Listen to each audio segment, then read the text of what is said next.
y para tener la posibilidad de ejercer un mejor control político. De pronto la discusión hay que ponerla en ese terreno para evitar que se descalifique de antemano sin tener la posibilidad de explorar en sus aristas que generan ventajas y calificación adicional para la consolidación institucional del Perú. Cuando estaba preparando las notas para los diálogos de estos días, pensaba qué importante lo que ha logrado el Perú en su desempeño económico. Es un ejemplo para la América Latina, y qué bueno que se pueda conservar una senda de crecimiento y de desarrollo y de prosperidad, pero es absolutamente necesario que eso esté acompañado de una solidez en la vida institucional, que de alguna manera es el mismo dilema que tenemos en Colombia. ¿Cómo hacemos para que un buen desempeño económico, que en el caso del Perú, de Colombia, de Chile, es notable en la región, no tenga en el futuro las amenazas que se deriven de debilidades y fragilidades institucionales? Y ahí también se inscribe esta pregunta: ¿cómo hacemos para garantizar que en la vida institucional el Congreso de la República recoja y refleje de mejor manera los sentimientos, las aspiraciones, las necesidades de los peruanos? Por eso también es que creo que el foco hay que ponerlo no simplemente en una aproximación cuantitativa,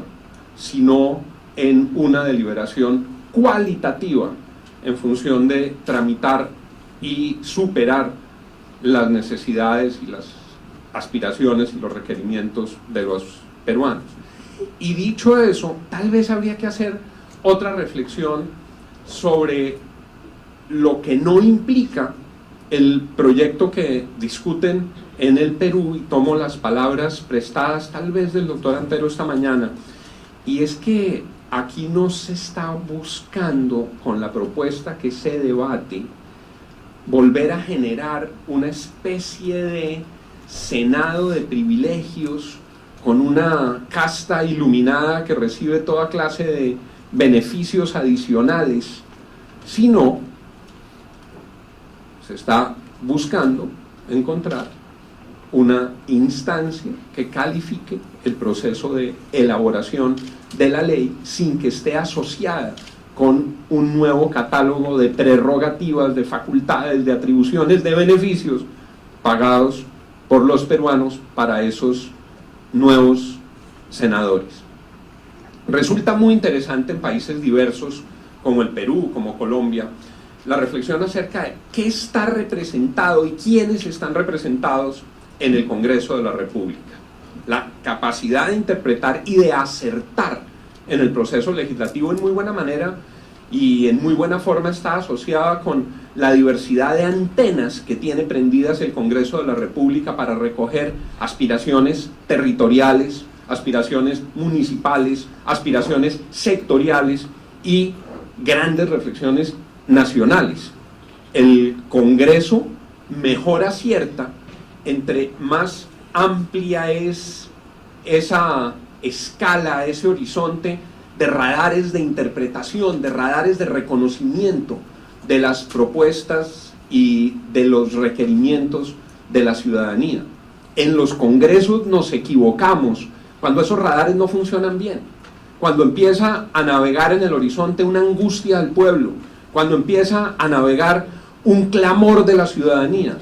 y por las precariedades de la representación, si el Congreso no lo interpreta, lo que hay es una brecha, lo que hay es un abismo, lo que hay es una incapacidad de que el Congreso recoja su mandato de representar a la ciudadanía y lo exprese en buenas leyes. El sistema bicameral ciertamente mejora la efectividad de los radares del querer ciudadano y de la necesidad ciudadana. El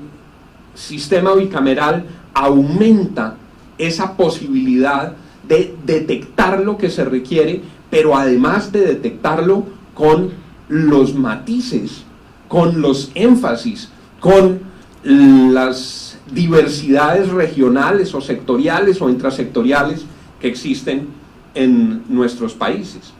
Cuando uno revisa cuánto país cabe en el Congreso, sin duda, entra más país, cabe más país en un modelo bicameral que en un modelo unicameral, con, obviamente, la condición de que el origen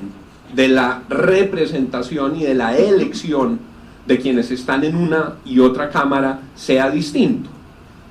Si el origen fuera uno solo, uno mismo, idéntico, calcado, este argumento naufragaría. Pero como lo están planteando aquí, con circunscripciones distintas y con orígenes distintos, ciertamente existe esa posibilidad de manera mucho más clara. Y este no es un tema ni retórico ni que se agote exclusivamente en el Perú. Este es el gran asunto de las democracias en el mundo. Las democracias están haciendo agua por su dificultad de interpretar a la ciudadanía. Y ante esa dificultad, a pesar de que existan mecanismos y procedimientos en su esencia democráticos, los ciudadanos no se sienten ahí incorporados, ahí interpretados, ahí queridos, ahí en su piel, en su cotidianidad, en sus angustias, en sus sueños, asumidos por los dirigentes políticos, y se apartan de la vida institucional y descreen de las instituciones y se erosiona la legitimidad de los sistemas. De manera que esa posibilidad de ampliar representación, de ampliar legitimidad política, de ampliar voces dentro del Congreso con una estructura múltiple, plural, de origen de los parlamentarios,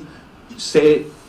debe traducir en una mayor legitimidad y una mayor capacidad de acierto del Congreso de la República. Lo segundo tiene que ver con otra preocupación que nos asalta a muchos en la América Latina, y es en la dilución de las fronteras entre los poderes públicos. Es de la esencia de la democracia el principio de separación de los poderes, con concurrencia armónica, con cooperación armónica, pero hace daño cuando en el mapa del Estado el poder ejecutivo ejerce unas atribuciones y competencias que llevan, por la forma como se ejerce y la precariedad como existe en otros países, en el mío de manera muy fuerte, del Congreso de reaccionar, ejerce un predominio y una hegemonía sobre los otros poderes públicos, y se rompe un postulado esencial de la democracia, y es que son poderes diferentes, autónomos, que deben concurrir en los fines del Estado, pero que tienen unos roles distintos. Es sin duda mucho más propenso el poder legislativo a perder sus fronteras, a renunciar a sus tareas, a que se diluyan sus misiones si no existen unos filtros, si no existen unas instancias, si no existen unos procedimientos legislativos que califiquen esa tarea y que de alguna manera levanten una muralla contra imposiciones que pueden venir del Ejecutivo. Creo que ahí hay un elemento de futuro que es esencial, y por eso a mí me resulta muy interesante la forma como aquí se está proponiendo el bicameralismo, con la capacidad revisora del Senado de la República. Repito, porque creo que es crucial. No es porque sea una cámara superior de privilegios, sino porque es un cuerpo que tiene la tarea de garantizar que las leyes que se vayan a adoptar sean leyes sabias, sean leyes justas, sean leyes acertadas. Cuando escucho el argumento que con los números en un principio resulta muy elocuente sobre los costos de la bicameralidad, siempre pienso, nada es más costoso para un país que una mala ley. Nada vale más que equivocarse en el proceso legislativo. Nada le mete tanto la mano al bolsillo de los peruanos o de los colombianos o de los ecuatorianos como un hierro del Congreso de la República. Cuando el Congreso se equivoca, el pueblo paga la equivocación y el riesgo de la equivocación se reduce, se minimiza si existe la posibilidad de una doble mirada y una doble instancia. Y no es para volver los procesos interminables, no es para entrabarlos, no es para generar parálisis legislativa, es para tener la serenidad, la ecuanimidad, la ponderación, la capacidad de reflexión sobre los textos legales. Esta sociedad vertiginosa que nos pone a todos a correr, que todo es al instante, que todo tiene que estar hecho para allá, que las redes sociales y los medios de comunicación nos han invadido hasta el segundo, hasta el instante, no se puede trasladar al proceso legislativo. Hay que legislar con prontitud, con eficiencia, con oportunidad, pero sin precipitud. Y la bicameralidad es un filtro contra la precipitud legislativa. El solo hecho de dejar que transcurran unos días para que la opinión pública, para que los medios de comunicación, para que la academia, para que los integrantes del Congreso repasen y revisen lo que se ha aprobado en la Cámara antes de que inicie la discusión en el Senado, enriquece el debate, evita que se cometan errores, permite detectar los errores que se hubieran podido cometer en la primera votación, permite volver a mirar los temas controversiales. Y es muy importante señalar que eso no se suple con una doble votación, con una segunda votación. Eso es de alguna manera, aunque obviamente hay casos en los que se produce el ajuste, pero eso es, como decimos en Colombia, yo con yo. La segunda votación tiene un valor y hay casos en los que la segunda votación es importante, pero aquí se trata de algo distinto, se trata de enriquecer las miradas para garantizar el éxito de la tarea legislativa con un esquema bicameral. Y la ecuación, por eso, no puede ser solamente la de la suma de los asistentes del despacho y los costos del congresista multiplicado por el número de nuevos congresistas. A eso hay que restarle cuánto valen los errores de la legislatura con precipitud, cuánto vale, cuánto le cuesta al Perú o cuánto le cuesta a Colombia, cuánto le cuesta a cualquier país el esfuerzo legislativo para leyes que terminan en objeciones. ¿Cuánto vale? ¿Cuánto representa? Y entiendo que la estadística aquí en Perú es una estadística muy elocuente, que se haya multiplicado por 3 y por 4 y por 5 el número de leyes objetadas. ¿Cuánto cuesta eso? ¿Cuánto cuesta, cuánto representa que de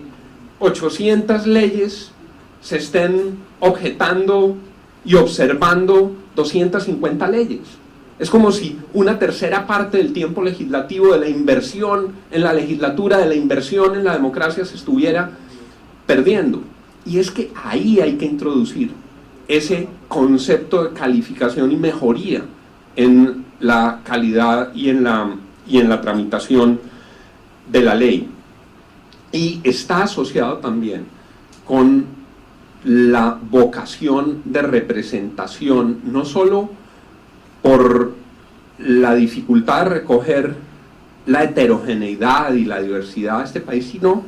ahí, de manera simple, la cantidad de ciudadanos que se representan.